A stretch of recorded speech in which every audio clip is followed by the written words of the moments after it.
이 내용은 크게 두 가지입니다. 하나는 오늘날 우리 교회에서는 전혀 이렇게 문제가 전혀 되지도 않는, 그러나 이 풍속이 카톨릭에서는 여전히 이 전통으로 남아있는 문제죠. 여자들이 교회에서 예배 드릴 때에 머리에 수건을 얹는 문제인데, 이것도 그 말씀이 나오게 된 사회문화적 배경, 또 바울이 어떤 취지로 이 말씀을 하게 됐는가를 알게 된다면은 왜 카톨릭에서는 쓰고 개신교에서는 쓰지 않는가 하는 문제도 자연 이해가 되어지게 될 줄로 믿습니다. 또 하나의 문제는 오늘 본문으로 잠깐 읽었던 말씀 속에 그 성만찬의 문제입니다. 이게 오늘날도 이제 교회 안에서 행해지는 오늘날의 성찬식과 그 바울이 지금 이 이야기를 할 때의 성찬식은 많이 다릅니다. 오늘은 예배의 하나의 의식으로서 완전히 정제되어진 그런 성찬 애찬의 시간이라면은 이때는 뭔가 좀 이렇게 그 교제의 시간에 가까운 성만찬에 가까운 그런 모습입니다. 그래서 말씀 전에 또 이렇게 미리 말씀드리는 것은 오늘날의 문화와 그 당시의 문화가 좀 다른 상황 속에서 만들어진 말씀이다. 이것을 전제로 해서 우리가 함께 은혜를 나눌 수 있도록 하겠습니다. 우리가 고린도 전서 9장에서 보면은 이제 그 자유에 대해서 또 좀 이렇게 말씀이 되어지고, 하나님을 믿는 자가 누리는 자유함, 이게 이제 강조가 되어지다 보니까 고린도 교인들이 이 부분에 대해서 좀 이렇게 뭐라고 하니까 오버액션이라고 해야 됩니까? 이제 그런 부분들이 좀 지나친 부분들이 없잖아 있었습니다.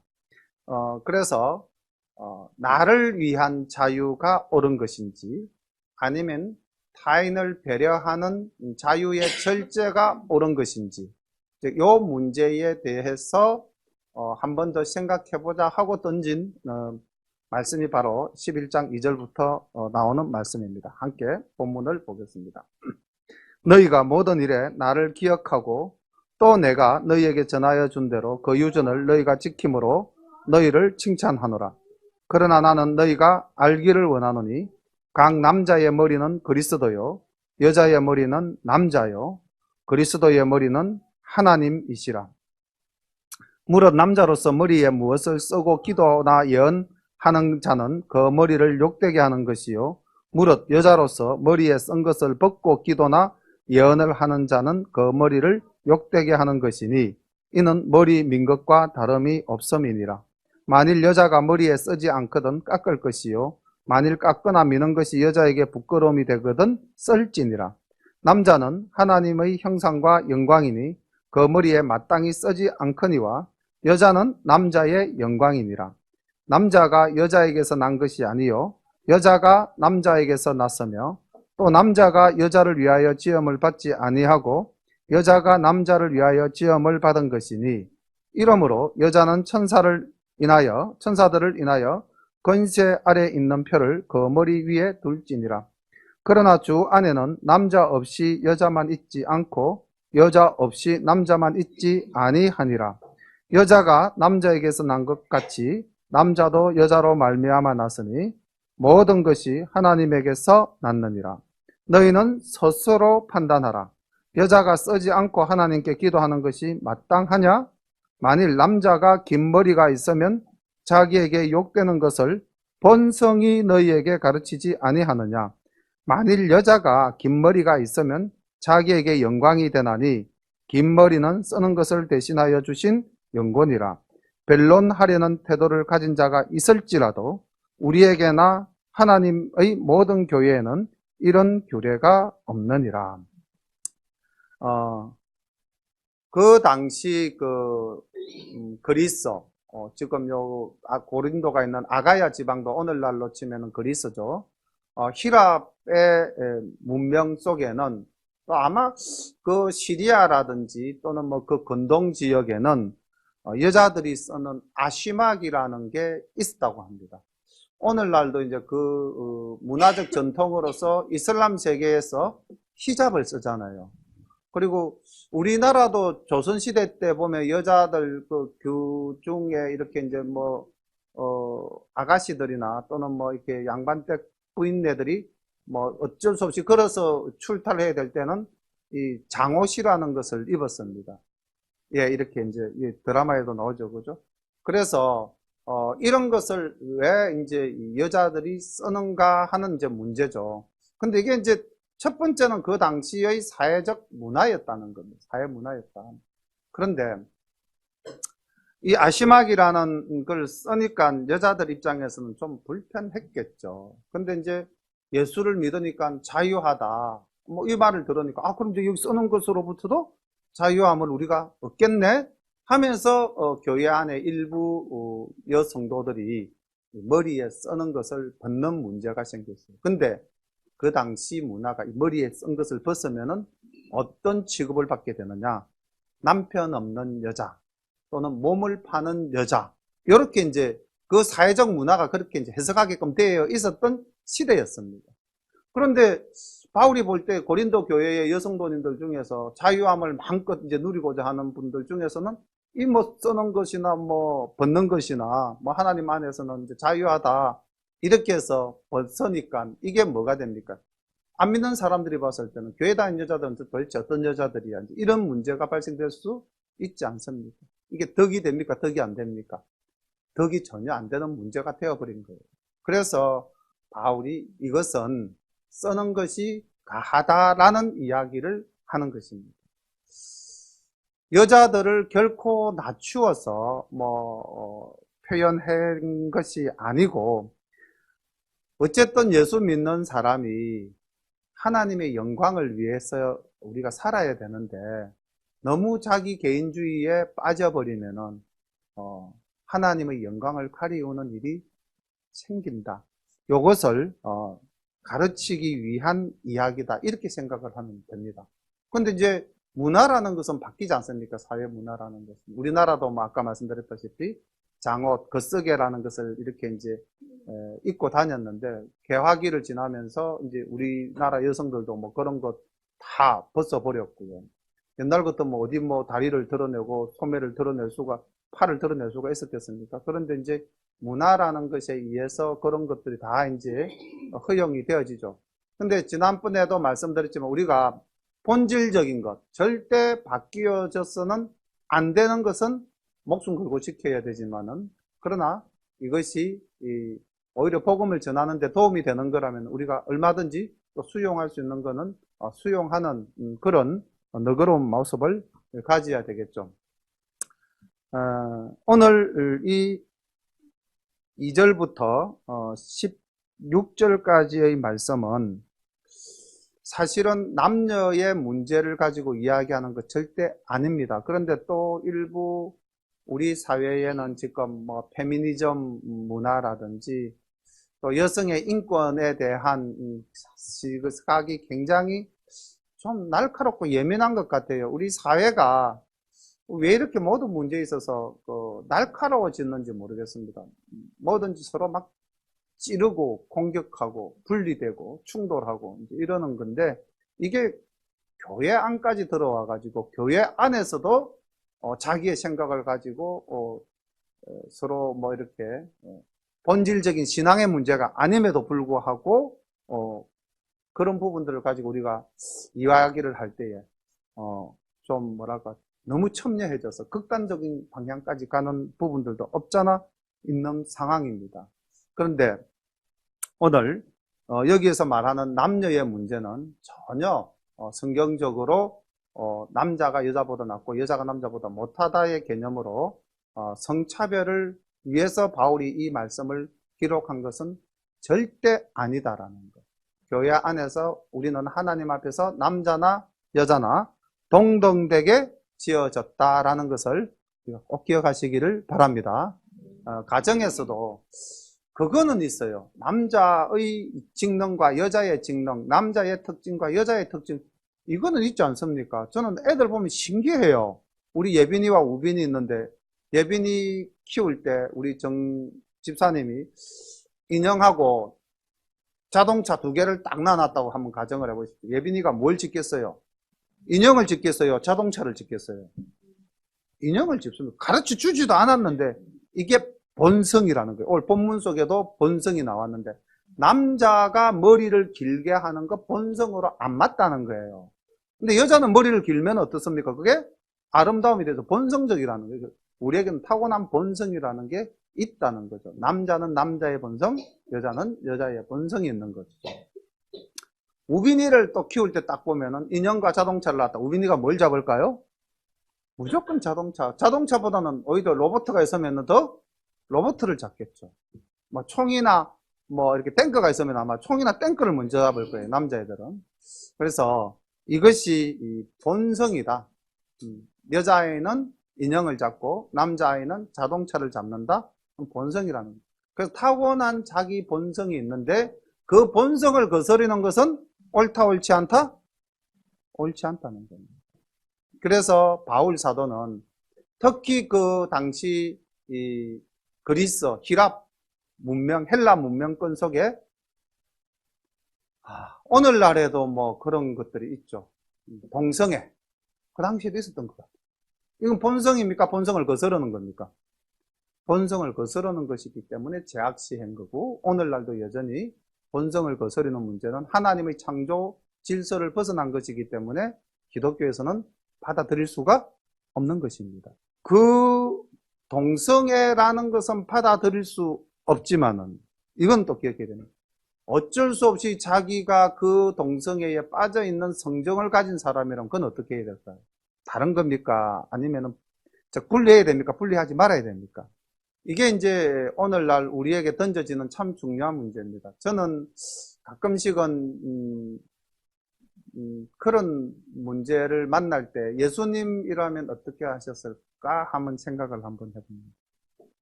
기존의 사회적 통념과 그 사회적인 문제에 대해서 기존의 종교적인 윤리나 종교적인 간섭에 의해서 굳어진 것들을 하나님의 진리에서 벗어나셨던 예수님도 과격하게 이렇게 배척하셨죠. 그죠? 그렇지만은 또 주님께서는 사랑으로 껴안을 수 있는 것은 한없이 많이 껴안으셨습니다. 뭐 쉽게 말하면 우리 그 돌을 맞을 창녀에게는 주님의 사랑으로 죄 없는 자가 돌로 쳐라 해서 그 창녀를 안아주신 것처럼 주님은 결단코 그 당시 오셨을 때의 사회 기득권층이나 가진 자의 편에서 판단하지 않으시고 사랑으로 판단하셨기 때문에 그 당시 소수자, 힘없는 자, 약한 자들이 오히려 주님으로부터 위로를 많이 받지 않았습니까? 그래서 우리가 이 사회적 문제, 첨예한 사회적 문제를 만날 때에 그 가치 판단의 기준을 지금 사회가 가지고 있는 어떤 통념과 제도를 가지고 판단을 하면 우리는 굉장히 아까 말했다시피 첨예하게 가서 찌를 수밖에 없는 입장이 되지만은 그것을 다시 말씀의 바탕을 두고 주님이라면 어떻게 하셨을까라고 한 번만 더 우리가 생각해 본다면은 그런 문제도 조금 더 여유롭게 받아들일 수 있지 않겠는가. 한 번 더 우리가 생각해 볼 수 있는 여유를 가질 수 있지 않겠는가. 바로 이 문제를 가지고 교회 안에서 어떤 분들은 바울이 여자를 천대했다, 또 남자가 여자보다 우월하다, 막 이렇게 또 막 이야기하는 사람들도 있거든요. 근데 우리가 그 말씀을 하게 된 그 기본적인 배경이 무엇이고 고린도 교회에서 문제를 야기한 사람들의 입장이 어떠한 것이었던가를 생각해 본다면은 결코 남녀를 차별해서 이 문제가 말씀으로 기록되어진 것은 아니라는 것입니다. 그래서 우리 열린교회 안에서는 오늘 이 하나의 사건을 기준으로 해서 다른 많은 문제들도 우리가 만나게 될 때에 조금 더 여유 있게 너그럽게 상대를 배려해서 상대가 다치지 않게 그렇게 표현하고 또 절제하는 그런 우리 열린 가족이 되었으면 참 좋겠다는 생각입니다. 한동안 우리 사회가 참 대단한 갈등과 대립 속에 있었는데 이제는 좀 많이 또 좀 수그러지고 이제 사회가 조금씩 안정이 되어져 가는데 아마 교회에서 또 많은 분들이 기도하고 나라를 위해서 염려한 덕분에 또 이러한 일들이 또 안정이 되어져 가지 않는가 또 그런 생각도 해 봅니다. 어쨌든 2절부터 16절까지의 그 머리에 쓰는 문제는 그 당시의 아까 말씀드린 사회 문화적 배경, 그리고 또 하나 중요한 것은 뭐냐면은 오늘 바울이 말씀한 것 중에서 우리가 꼭 기억해야 될 것은 여자의 머리는 남자요, 남자의 머리는 예수 그리스도시요, 예수 그리스도의 머리는 하나님이시다. 이 말은 곧 교회 안에 무엇이 있다? 질서가 있다는 겁니다. 그래서 우리가 아무리 서로가 편하고 자유롭다 할지라도 반드시 지켜야 할 질서는 존중하고 지키는 것이 좋습니다. 잘못 왜곡되어진 권위 의식은 우리가 버려야 되지만은 정말 지켜야 될 권위는 끝까지 지키는 것이 옳은 것이죠. 그래서 교회 안에서도 우리가 아무리 내가 뭔가를 또 이렇게 주장하고 싶더라도 때에 따라서 질서에 의해서 그 질서를 지켜야 할 경우에는 절제하는 그런 우리의 성숙된 신앙이 필요하지 않나라고 생각을 합니다. 첫 번째 문제가 이제 이런 쓰는 문제였다면, 두 번째 문제는 또 먹는 문제였어요. 이것도 또 그 당시 사회적 문화하고 관계가 있습니다. 헬라 문화권 속에서는 이렇게 친한 사람들끼리 모여서 이렇게 밥을 먹는 그런 모임이 있었는데, 그 모임을 에바노스라 그랬답니다. 에바노스라는 풍속이 있었어요. 이 에바노스라고 하는 것은 친하게 지내는 사람들끼리 모여서 밥을 먹는다. 우리나라에도 그 다른 나라 사람들이 이해할 수 있을까요? 이해할 수 없을까요? 여자분들이 한 달에 한 번씩 식당에 모여서 즐거운 마음으로 밥을 먹고 돈을 내고 그리고 그걸 가지고 탁 뽑아가지고 또 돈을 가져가고 하는 거 있죠. 한 단어로 뭐라 그럽니까? 좋아하죠. 여자분들이 개모임, 없으면 삶의 절반이 날아가는 것 같은 허전함이 있는 그런 거라고 생각하시면 됩니다. 친한 사람들끼리 모여서 함께 식사를 나누는 교제 모임, 에바노스, 그런 게 있었는데, 교회도 이제 이 하나님 안에서 한 공동체가 되면서 한 가정, 한 가족이 되고, 초대교회는 특히 더 그랬지 않습니까? 가진 자들이 어떻게 했습니까? 자기들의 것을 교회에 내놓아서 교회가 또 그것을 가지고 없는 자들을 부지하고도 그랬지 않습니까? 그런 풍속이 있다 보니까 집에서 이제 이렇게 음식을 좀 가져와서 함께 나누는 애찬, 이게 애찬이죠, 애찬. 함께 교제를 또 선행을 목적으로 하는 그런 모임이 있었는데, 그걸 아가페 밀이라고 그랬답니다. 아가페, 사랑, 밀, 음식. 사랑의 음식. 하여튼 이런 이제 모임이 교회 안에 그 당시에 있었다고 그러는데, 그걸 이제 우리가 우리말로 이제 하자면 애찬, 이 정도로 이제 하면 되겠죠. 그런데 이제 이 애찬식에는 아마 이제 또 그 예수님께서 십자가에 달리시기 전날 밤에 행하셨던 성만찬에 이제 그 영향이 있어가지고 아마 그날 저녁에 또 이렇게 식사를 하면서 포도주도 한잔 하고 아마 떡도 띄고 그랬던 것 같습니다. 근데 이게 이제 처음 시도는 참 좋았던 것 같아요. 좋았는데 이렇게 문제가 발생했습니다. 고린도 교회에서 어떻게 문제가 발생됐는지 본문을 한번 살펴보도록 하겠습니다. 17절.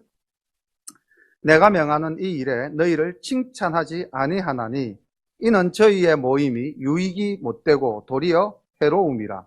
첫째는 너희가 교회에 모일 때에 너희 중에 분쟁이 있다 함을 듣고 대강 믿노니 너희 중에 편당이 있어야 너희 중에 옳다 인정함을 받은 자들이 나타나게 되리라. 그런즉 너희가 함께 모여서 주의 만찬을 먹을 수 없으니 이는 먹을 때에 각각 자기의 만찬을 먼저 갖다 먹으므로 어떤 이는 시장하고 어떤 이는 취함이라. 너희가 먹고 마실 집이 없느냐?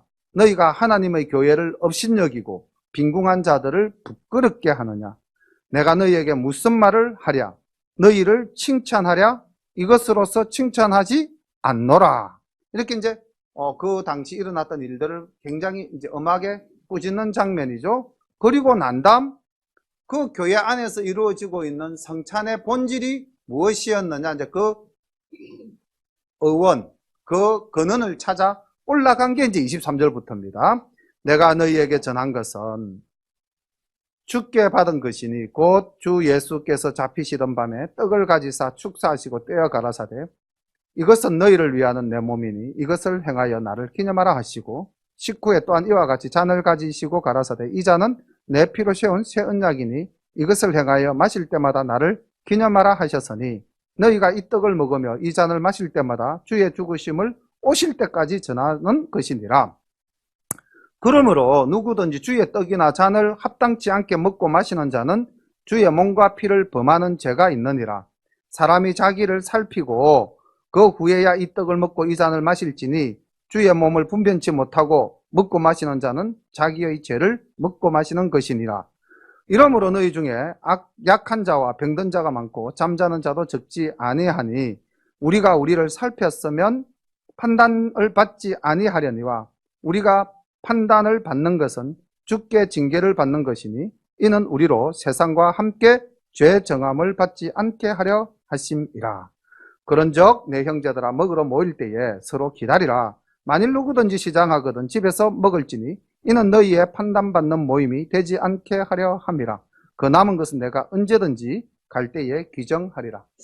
말씀을 이제 보니까 무슨 말씀인지 아시겠죠? 이 만찬의 문제가 뭐였는가? 그러니까 아까 아가페 밀이라는 그 교회 안의 아름다운 풍속을 가지고 이제 밥을 가지고 와서 먹는 거예요. 그리고 이제 또 그 아까 말씀드렸던 주님이 이제 최후의 만찬을 하셨던 그 성만찬의 풍속도 있었던 겁니다. 근데 오늘날처럼 이게 하나의 아주 예배 의식으로 정례화되어지기 이전 상태의 성만찬이라고 생각을 하시면 됩니다. 오늘날과는 조금 분위기가 이제 다르다는 것을 이해하시고, 오늘 주시는 말씀 속에서 제가 우리 열린교회에 우리 성도님들끼리 이 교제를 나누고 사랑을 나눌 때에 요거 오늘 딱 두 단어 이거 꼭 우리 기억하시고 이런 일이 우리 교회에선 절대 없기를 간절히 제가 바랍니다. 첫 번째가 18절 너희가 교회에 모일 때 너희 중에 분쟁이 있다. 교회 안에서는 절대 분쟁이 있으면 안 돼요. 교회 밖에서 세상 사람들도 서로 잘 지내자라고 이렇게 화평하게 살자 하는데 하나님의 사랑과 주님의 사랑을 가장 강력하게 체험하는, 그리고 또 하나님을 인격적으로 만나는 이 교회라는 공간에서 분쟁이 있으면 절대 안 될 겁니다. 그 분쟁의 원인이 뭐겠습니까? 분쟁의 원인은 원망, 아까 아침에 말씀드렸던 원망, 이스라엘 백성들이 광야에서 했던 원망, 또 마음속 깊은 곳에 자리 잡은, 잘 드러내지는 않지만은 발단이 되는 시기, 질투, 이런 것들, 그런 것들이 드러나는 것이 여기 지금 분쟁이지 않습니까? 표출되어서 겉으로 드러나는 현상. 그래서 우리 안에 원망, 시기, 질투, 이거 누가 주는 겁니까? 예수님이 주시는 겁니까? 마귀가 주는 겁니까? 마귀가 주는 거죠. 그럼 내 속에 원망, 시기, 질투가 있다면 이미 나는 누구의 자식이 된 겁니까? 마귀의 자식이 되어버립니다. 교회 안에 있지만 나는 마귀의 자식인데, 교회 안에 있지만 내가 사탄입니다. 그렇지 않습니까? 그래서 교회 안에서는 절대 분쟁이 없어야 된다. 두 번째, 또 하나 19절에 나오는 너희 중에 편당이 있어야 너희 중에 옳다 인정함을 받는 자들이 나타난다. 당짓기를 좋아하는 것, 끼리끼리 모이기를 좋아하는 것, 친한 사람끼리 친하게 지내고 그 틈에 못 들어오면 무시해버리는, 저는 이런 거 교회 안에서 절대 없어야 된다고 생각해요. 그런데 고린도 교회는 이게 있었던 겁니다. 근데 가만히 보니까, 내용을 보니까 잘 사는 사람들끼리 모였어요. 잘 사는 사람들끼리 모여가지고 끼리끼리 밥을 먹었던 겁니다. 그렇지 않습니까? 그래서 여기에 보니까 그렇지 않습니까? 어떤 이는 먼저 가지고 와서 먹어가지고 취하는 사람까지 있었다고 되어 있지 않습니까? 그리고 어떤 사람은 시장하다고 말을 하고 있고요. 그 다음 22절에 가니까 또 조금 더 풀어서 말씀하기를 빈궁한 자들을 부끄럽게 여기고 부끄럽게 만들고 교회를 업신여기는 무리까지 생겨났다는 겁니다. 교회 안에. 세상에 나가서 잘 살고 못 살고 이거는 어쩔 수 없죠. 그건 세상 삶이니까 또 그 문화를 우리가 따라가야 되지만, 교회 안에서는 잘 살고 못 살고, 많이 배우고 적게 배우고 가지고 못 가지고가 판단의 기준이 절대 되어서는 저는 안 된다고 생각을 합니다. 저는 이렇게 이제 교회를 이렇게 이제 세워가는 과정 속에 우리가 어떤 마음을 가져야 되냐면은, 예를 들자면 교회에서 직분자를 세운다고 가정을 하면은, 오늘날 사회의 많은 교회에 가진 풍속이, 직분자를 세우는데 직분자가 교회에 특별 헌금을 내고 직분을 세운다. 저는 이게 옳지 않다고 생각해요. 그러면서 그걸 또 당신은 이번에 장로 안수를 받으니까 얼마를 하시오. 이거 공공연한 이야기 아니고, 그래서 예수 안 믿는 사람이 뭐라고 그럽니까? 돈 주고 산다며, 이런 식으로 이야기 하지 않습니까? 얼마나 하나님께 영광을 가리거든요.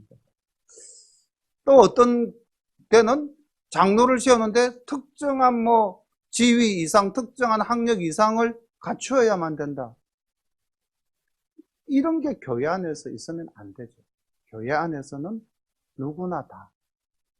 그리고 어떤 자리를 맡게 된다는 것은, 그게 사회적으로, 사회인들은 그렇게 생각을 많이 해요. 교회에서 목사가 대빵이고, 그 밑에 장로라며, 그리고 여자들 중에서 최고 대빵은 권사라며, 이렇게 사회적 지위와 계층으로 해석을 하는데, 그렇습니까? 그렇지 않습니까? 우리 현실이 어때요? 그래요? 그렇지 않습니까? 그렇죠. 그렇지 않다라고 우리는 말하고 싶지만은, 현상은 사실 그렇지 않습니까?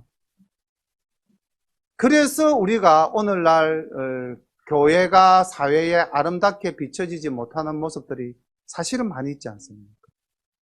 그래서 우리가 공동체라기보다는 어떻게 보면 아예 사회의 어떤 기관처럼 기관화되거나 아니면 사회 조직처럼 조직화되어져 버리지 않았습니까? 그리고 대형 교회를 가면은 더더욱 그렇죠. 이거는 대형 교회는 대기업, 소형 교회는 중소기업, 개척 교회는 구멍가게.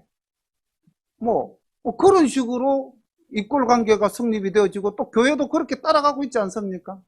그러니까 이게 우리의 본질이 말씀에 있느냐 아니면 사회적 풍속을 따라가느냐. 지금 고린도 교회의 문제가 뭡니까?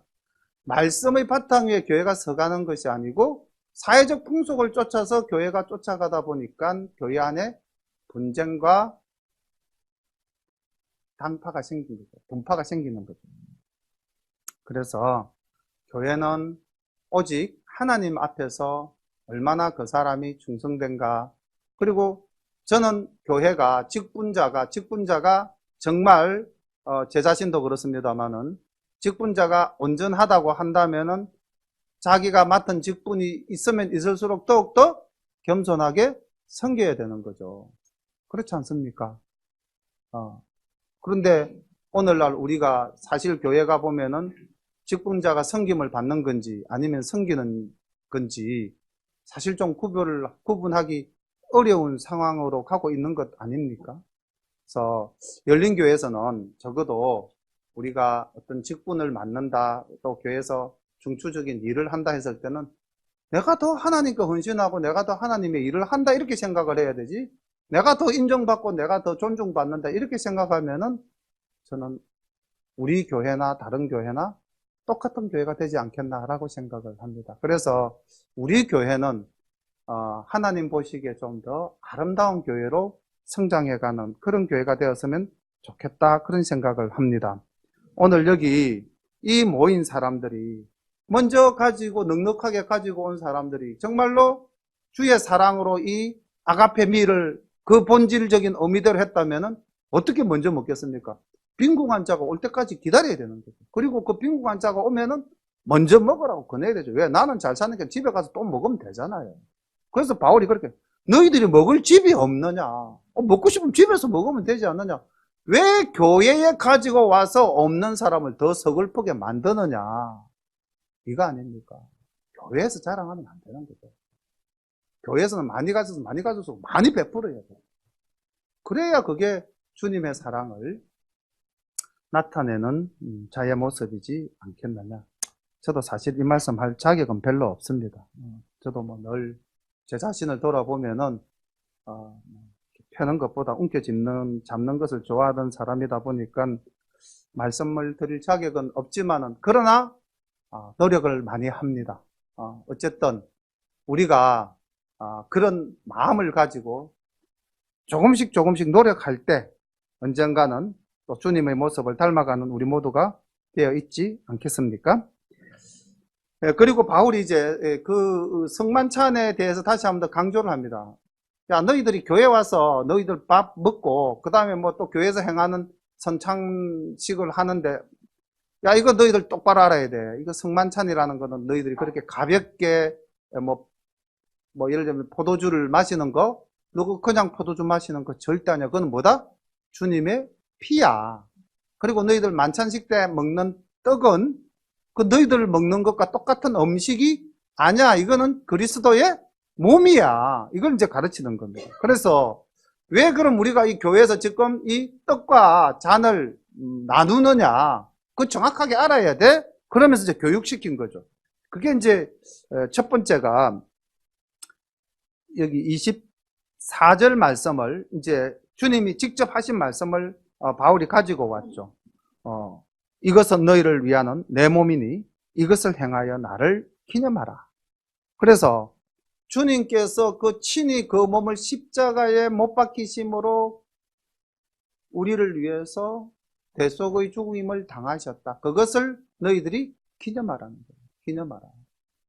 기억은 한계가 있잖아요. 기억하라가 아니라 기념하라. 우리가 기념식이라는 것은 매월 그날이 되면은 그 일을 떠올리면서 다시 한 번 더 생각하는 거죠. 다시 한 번 더 기억하는 것. 그게 기념 아닙니까? 기억을 강화시키는 것이 기념이죠. 그래서 우리가 그 전통이 오늘날까지 온 겁니다. 그럼 우리가 이제 사실 절기 때마다 우리 교회도 성만찬을 하지 않습니까? 이번 추수감사절은 이제 가족 이웃 초청 예배로 하기 때문에 성찬식을 그 다음 주로 이제 한 주 늦출 건데, 그 성찬식, 만찬식을 하는 거는 형식적인 게 아니에요. 주님을 기념하는 것. 주님의 죽으심을 우리가 다시 한 번 더 기억하면서 기념하는 겁니다. 그리고 두 번째가 25절에 나오는데, 잔을 가지시고 가라사대 이 잔은 내 피로 세운 새 언약이다. 새 언약. 구약의 언약, 옛 언약이 아니라 새 언약이다. 이제 너희들이 나를 주라고 인정하고 믿으면은, 나를 그리스도라고 믿고 인정하면 너희들에게는 영원한 새 생명 구원을 얻는다라는 그 새 언약을 너희들이 기념하라.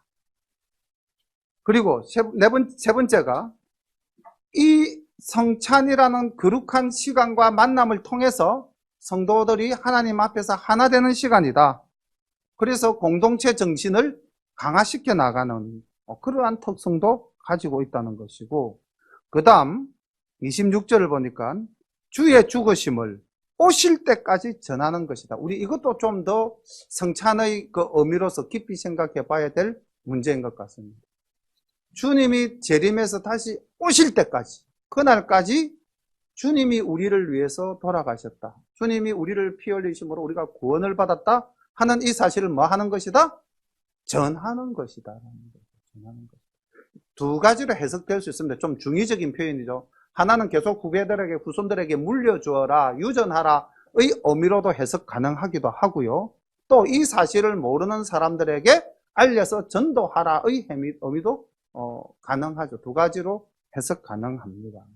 그래서 성찬이라고 하는 것은 늘 우리가 절기 때마다 우리 교회는, 어떤 교회는 매주 하는 교회도 있고, 어떤 교회는 한 달에 한 번씩 하는 교회도 있고, 뭐 어떤 교회는 1년에 한 번 하는 교회도 있고, 그 교회적인 어떤 그 시스템에 의해서 달리 행하지만은, 어쨌든 그 성찬이라고 하는 것의 본질은 그리스도의 몸과 그리스도의 피를 통해서 우리가 구원함을 얻고 재씻음을 받았다.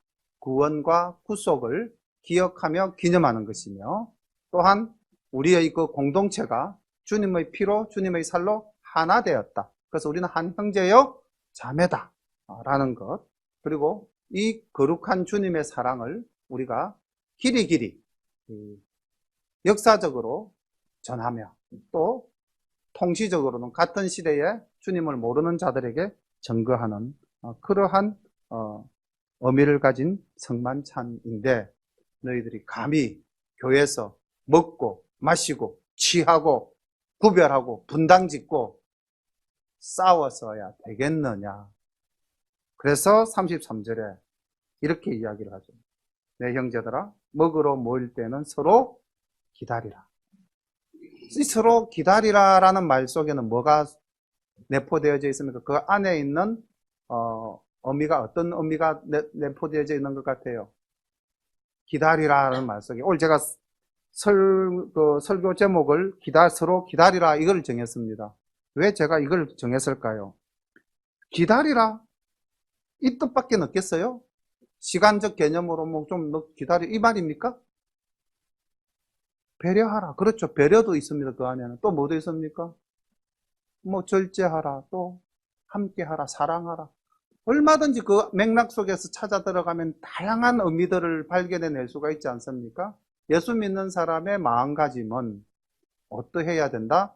바울은 기다리라라는 표현을 했지만은 사실은 기다리라는 말 속에는 연약한 형제를 배려하라, 너의 유익을 구하지 말라, 네가 가진 것을 자랑하지 말라.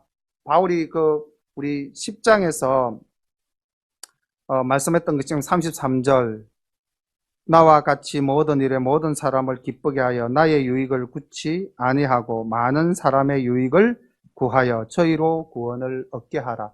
이 말씀이 아주 압축되고 농축된 것이 서로 기다리라라는 말씀 아니겠습니까? 그래서 우리 열린교회 모든 성도님들은 기다리는 그런 사랑과 배려, 여유를 가진 우리 열린가족 모두가 되시기를 간절히 소망합니다. 예, 오늘 두 가지였습니다. 두 가지. 나의 자유를 위해서 주님의 영광을 가리우는 일을 우리가 하지 말자라는 겁니다. 고린도 여인들이 그렇게 살았는데 우리는 그렇게 살지 말자는 것이고, 또 고린도 교회의 성도들이 먹는 것 가지고 제가 보니까 취하고 막 먹고 이게 싸우고 한 사람들이 남자일 것 같아요, 여자일 것 같아요? 요건 남자들이 좀 많이 그랬을 것 같습니다. 그래서 여자들은 쓰는 문제 가지고 뭐 썼니 말았니 가지고 싸웠을 거고, 남자들은 먹고 취하고 싸웠을 거고, 그래서 고린도 교회는 매일매일이 좀 시끄러운 교회였지 않았나, 그렇게 생각이 되어지는데, 열린 교회는 사랑과 배려로 주의 영광을 31절 우리 10장 31절로 돌아가서 결론으로 이 말씀을 함께 봉독하고 말씀을 맺겠습니다. 10장 31절 다 찾으셨죠? 함께 봉독합니다. 시작. 그런즉 너희가 먹든지 마시든지 무엇을 하든지 다 하나님의 영광을 위하여 하라. 아멘. 네, 오늘 주신 말씀 붙잡고 우리 다 함께 같이 기도드리겠습니다. 참 좋으신 아버지 하나님, 은혜를 감사드립니다. 오늘도 귀한 말씀으로 우리들에게 생명의 양식을 주셨사오니 하나님 아버지, 우리가 이 말씀을 마음판에 깊이 새기고 또 하나님 아버지 말씀대로 살기를 결단하며, 아버지 하나님 말씀을 읽는 자가 아니라 말씀을 기억하는 자가 되어서 늘 이 말씀이 나의 거울이 되고 나의 경계가 되어서 하나님 진실한 삶을 살아갈 수 있도록 인도하옵소서. 교회 안에는 하나님, 특별히 우리 열린 교회 안에는 분쟁도 없게 하여 주시옵시고, 우리 교회 안에는 또 편당도 없게 하여 주옵소서. 모두가 하나 되어 하나님을 찬양하며 모두가 하나 되어 하나님의 사랑을 실천하는 아름다운 교회 되게 인도하옵소서. 그렇게 하나님께 영광 돌리기를 간절히 소망합니다. 주님께서 이루어 주실 줄로 믿습니다. 예수님의 이름으로 감사하며 기도드립니다. 아멘.